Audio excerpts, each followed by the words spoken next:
Spring cleaning. We come now to a really great subject. As I approach its immensities, I feel my pen trembling between my fingers.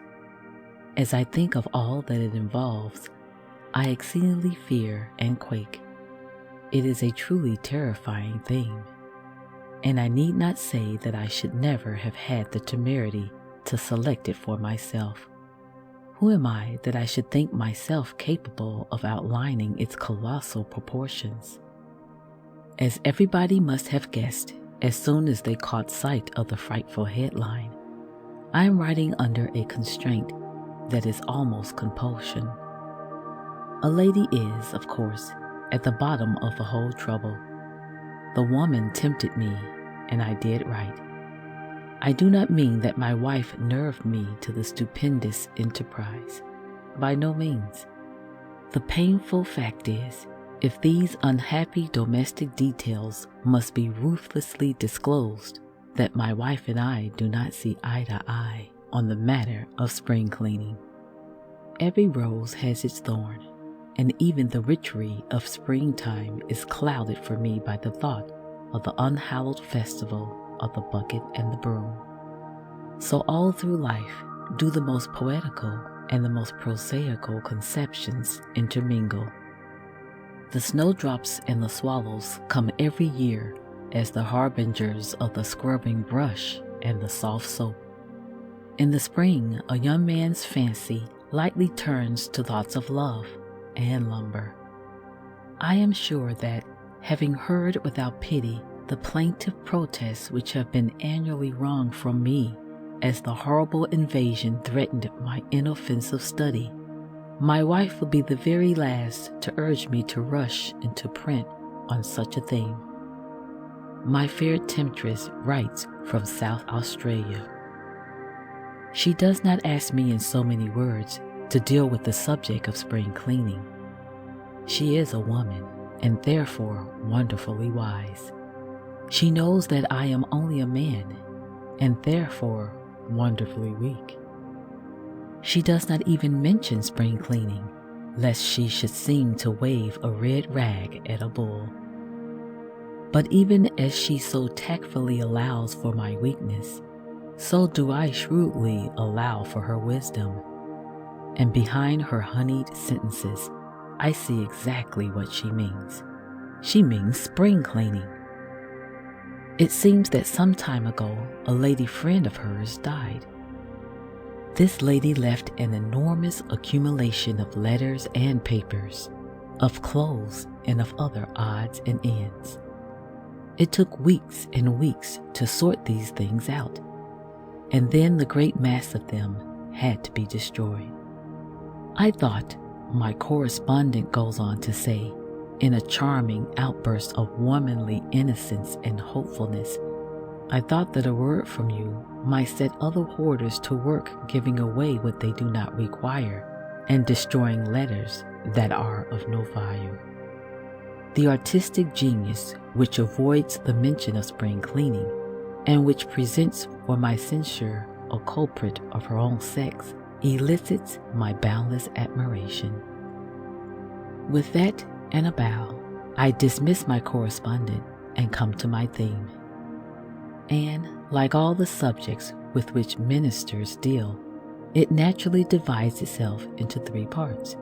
There is the pigeonhole, there is the waste paper basket, and there is the fire. As each mail arrives, I find myself automatically sorting it out under those three heads.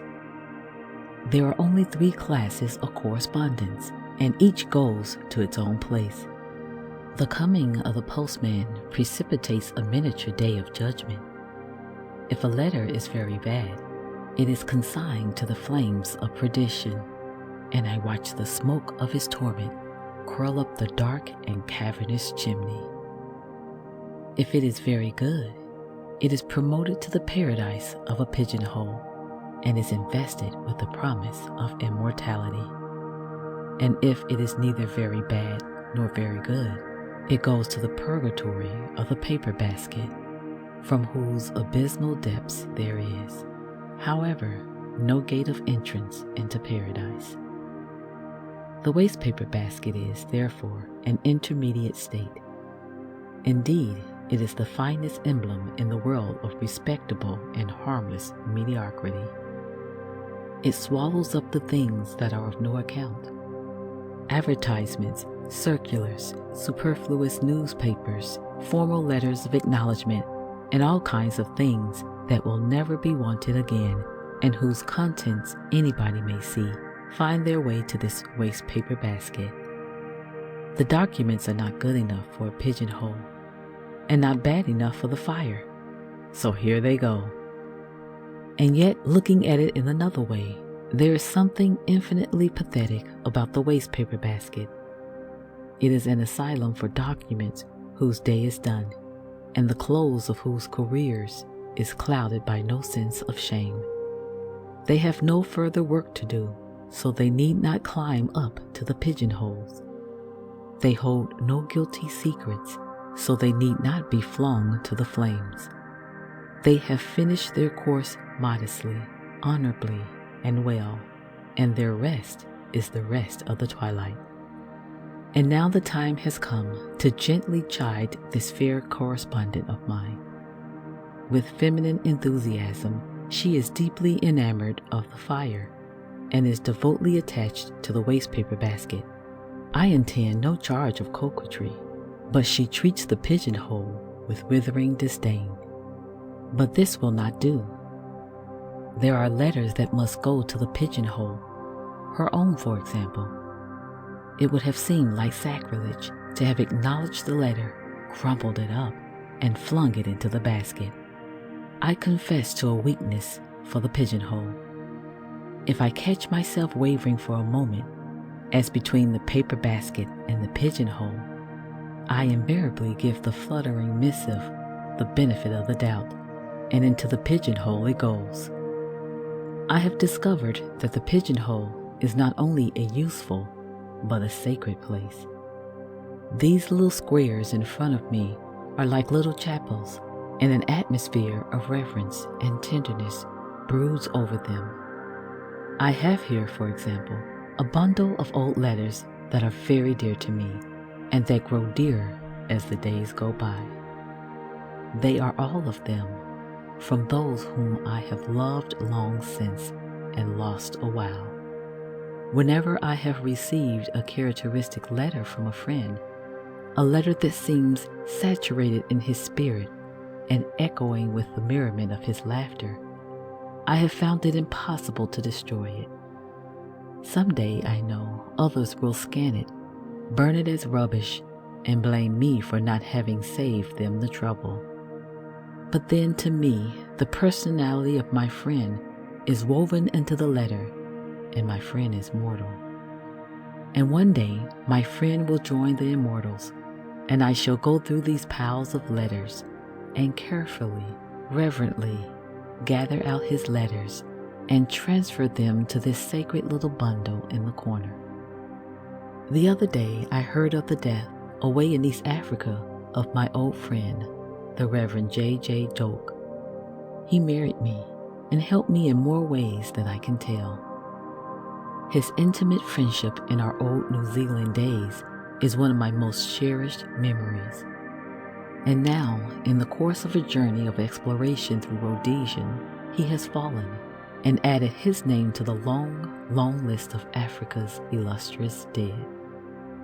This morning I went through my hoard of letters and was delighted to find some of his graphic and chatty epistles.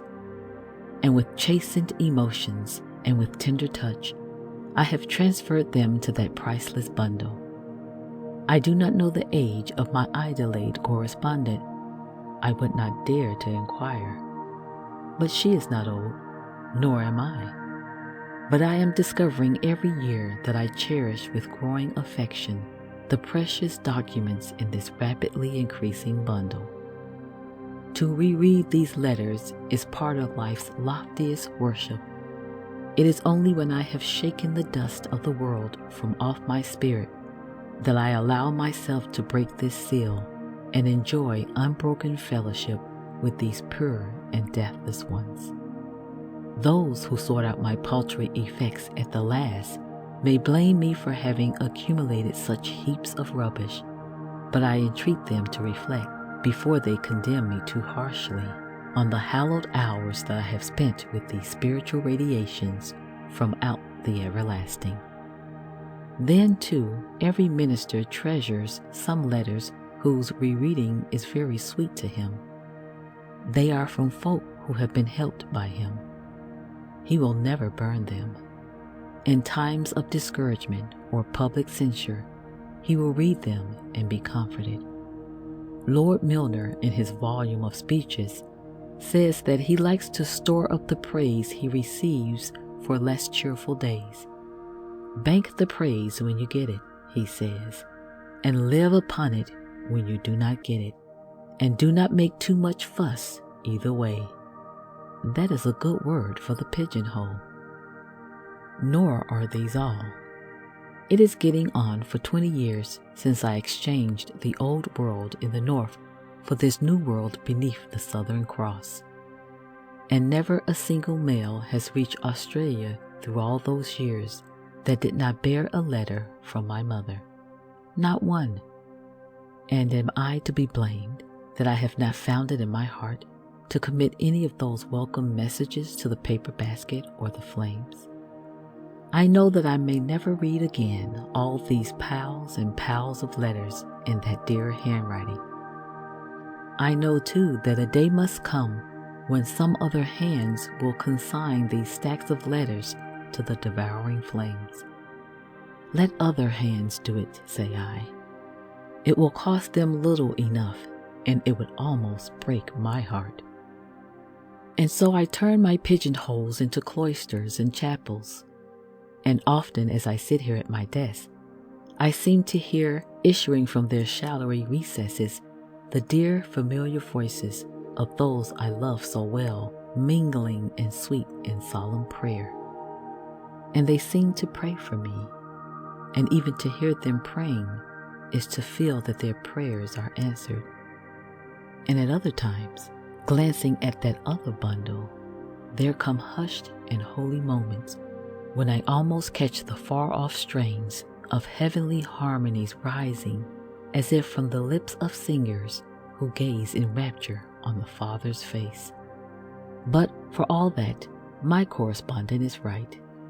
I ought not to leave all the sorting out for other hands to do. I should bravely tackle the annual ordeal to which the springtime calls me. Heaps of these letters have no further meaning for me. They are from people who came, I scarcely know whence, and who went, I scarcely know whither. This accumulation of matter merely clogs my shelves and reduces the preciousness of the hoard as a whole. We ought to diminish the luggage of life, an eminent surgeon said to the Reverend T.H. Darlaw one day. If I had to begin over again, I would refuse to accumulate half my household possessions. They are not necessary, and they become a burden and a nuisance. I would rather write a dozen articles or preach a dozen sermons than set out upon the hideous undertaking. But perhaps the very cost of the effort is simply an indication of its real value. The march of civilization is simply a matter of spring cleaning. As the world's old winter passes away and the genial springtime comes on, we instinctively throw away heaps of rubbish that have accumulated in the process of the dark old ages and set up brighter and lovelier things. It is wonderful, says Mr. H.G. Wells, how many of the clumsy and limited governing bodies of my youth have given place now to more scientific and efficient machinery. The coming of the daisy and the daffodil, that is to say, have brought in the age of the soap and the scrubbing brush. When the sunshine floods the room with summer glory, it always exposes the cobwebs and calls for a broom. Education, too, properly considered, is merely another form of spring cleaning.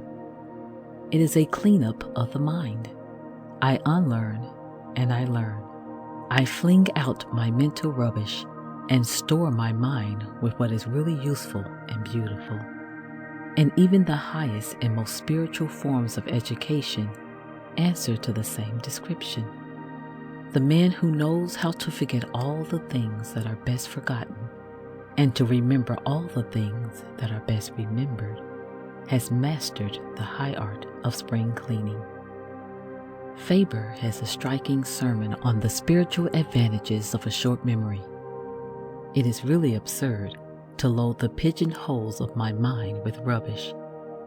Let us forget the things that vexed and tried us, the worrying things that caused our souls to fret, the hopes that, cherished long, were still denied us.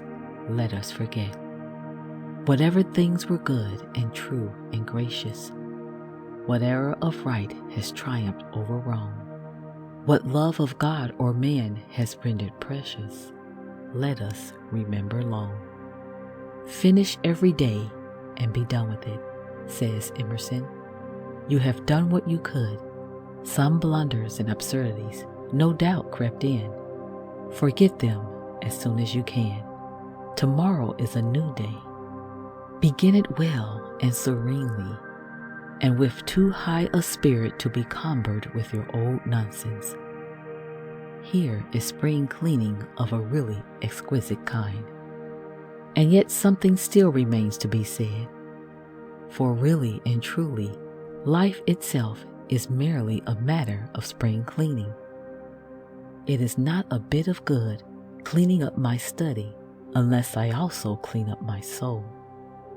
The finest word ever uttered on this tremendous theme was spoken by Hippolyte Audotin, the brilliant young Frenchman.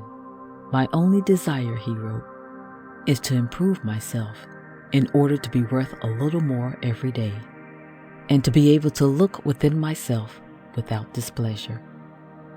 I am going to sweep and garnish this inmost dwelling, and to set up in it some true ideas, some good intentions, and a few sincere affections. The man who knows how to spruce up his soul after that fashion will never have much trouble with his study. It is the pinnacle and climax of life's successes to possess a spirit unclogged by lumber and tastefully adorned with true ideas, good intentions, and sincere affections. The golden age is ahead of us. Be sure of that. The world high spring time is coming. The swallows are everywhere. And depend upon it, when the everlasting spring rushes in and the never withering flowers at last appear, the world's old cobwebs will be swept into the uttermost abyss. Sin and sorrow and sickness and sighing must all go, and not a thing that defileth will remain. The greatest prophecies on record concern themselves with that ineffable spring cleaning. Then the last dust must vanish, and the daisies and the daffodils hold undisputed sway.